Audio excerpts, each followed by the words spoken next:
Hi everyone, I've come across a problem lately and I've had my own problems, which might surprise a lot of you, who might not know me, who might think I'm someone I'm not. I've actually had a bit of a gambling problem.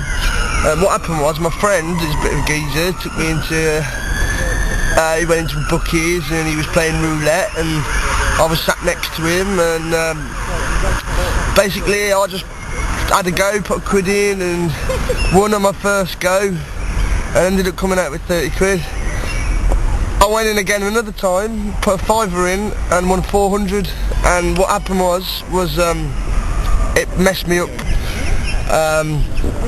and I began having a roulette addiction, but what it stole from me was my positivity, my inspiration, my creativity, and it began to take over my mind, the thought of winning money. I've lost quite a bit of money now.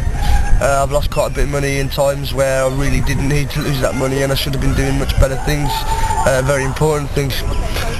But I've been speaking to people and it's made me realise that it's quite under the surface, and there's a lot of young people who don't admit it, who have become victim of the roulette. So I thought I'd interview some people, and I've interviewed some people. I just thought I'd share a problem that's going on in society. Unfortunately, my batteries ran out of my camera at the point I was just in the park, so I've had to charge my battery up in the internet cafe and finish off the film here. Just before I continue with the interviews, I'd just like to mention that the people I have interviewed are very nice people to talk with. They're very creative, and they're people that you wouldn't know that have an addiction, and people that didn't really deserve to have an addiction. It's a bit different than drug addictions and alcohol addictions, where they're very easy to spot. But like I said before, this is an addiction that's very easy to hide. A lot of people that you wouldn't expect might be addicted to roulette or gambling of some sort. So enjoy the film and take care. Bye. I'm here with Tony. Thanks Tony a lot for doing the interview. And you had a gambling problem, didn't you? For the last 4 years or so now. And that was roulette? Mainly roulette, yeah, obviously fruit machines a bit as well, but roulette's where I lost all of it really. What got you started on playing? The first, I didn't ever do it before. My mate told me about it and I went in, and for the first day I won about £100, and then every subsequently day after that I kept winning for 2 weeks. I finished work and I went in for for 10 minutes, 5 minutes each day, and won every day for 2 weeks. I was like, I don't need to work anymore. Yeah. Just come in here for 10 minutes, you know what I mean? Make more money than I was doing from working in 10 minutes. So I bet you felt really good. Yeah, it was good, it was really good, yeah, the initial start was really good. I was like, yeah, I'm the man, and just obviously going from there, we went to the pub, lashed all the drinks out, so it was real good fun. So you're saying obviously you were winning and you started going into the bookies quite a lot. How long do you think that was going on for, and how much did you start going in the bookies? Well, I went every day for 2 weeks and won every day, so it was really good. And then on just after the 2 weeks time I went in and I lost, I just didn't win straight away, and I went and emptied my account and I lost about 300 quid that day. That was really dark, that was really bad. Obviously, what am I going to do after winning all that money for 2 weeks? It's like, oh, what am I going to do? But then I went back to it and won again, so it was alright, you know what I mean? It started to get better again, and it wasn't too much of a problem for the start, but it was just after a few months of doing it, and it just become a problem. I started to do my wages, half of my wages, and then all of my wages, and sometimes it only take a day to an hour, a few hours for me to lose £800, £900. So that was a real problem. So as soon as you started getting addicted to it and you started knowing and you started losing, how did that make you feel? Yeah, really bad, yeah. I was alright for the moment because I was around lots of friends and I had money coming in so I could cover it. But then I moved to London and that's when I started to hit the casinos, and that was the real problem. So, I mean, I won in the casino the first time. I found it much better than the bookies. It wasn't just a roulette wheel, it was like a table where you could sit there with a pint, you could socialise with people a bit more, and but I just liked it so much I started going about 3-4 times a week. So that's when it started to mind up. But obviously, because I won more money in the casinos than I ever did in the bookies. I won probably £5,000 at a time in the bookies, in a casino. But yeah, it made me feel really bad. It drove me into a proper depression eventually. Do you know what I mean? Dark thoughts. I was always a real happy person, and then it was just after that, it just went down and down. I started to lie to people, make up trouble. What's the most like kind of valuable thing that you've ever spent on? Like, I mean, did you ever, you know, like your food, your rent, your bills, what's the worst thing that you could have brought and you didn't buy it because you gambled? The worst thing was probably I was collecting the rent, was sort of subletting the property for my landlord, and I was collecting about £2,500 every month, and there was one time I lost that within 2 hours. That in turn I got kicked out of the property.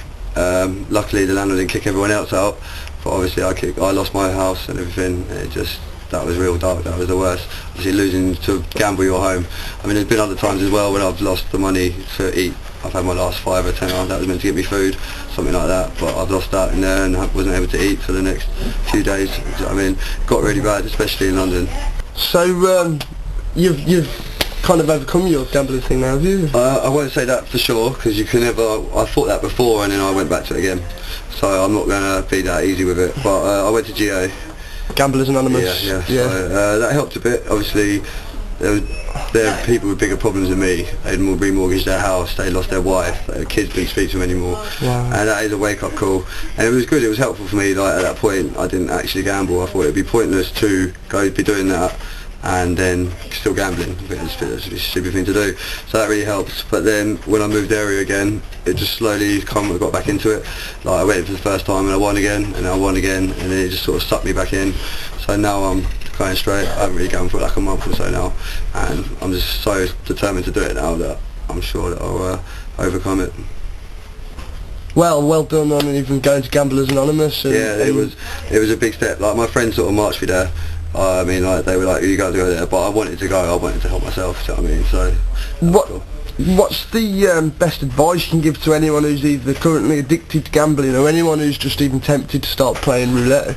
Well, roulette's dangerous. I mean, you win big and you lose even more, but I mean, definitely, if you can gamble what you can afford to lose, that is an old cliche, but that is definitely a thing. Just spend what you can spend. Don't spend your rent. Don't spend money thinking you're going to win it back, and don't chase your losses.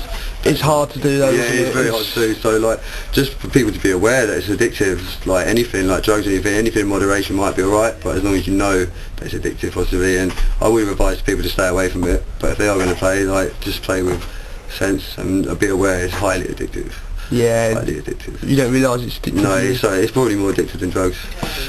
You were just telling me something interesting about people winning and losing and what's going on, they're being monitored. Just, can you explain that? Yeah, well, I used to work in the bookies. Like, it wasn't the best idea with a gambling problem, but I thought I could join it, and but it didn't really work at all. It just got even worse. But yeah, they monitor people inside the bookies.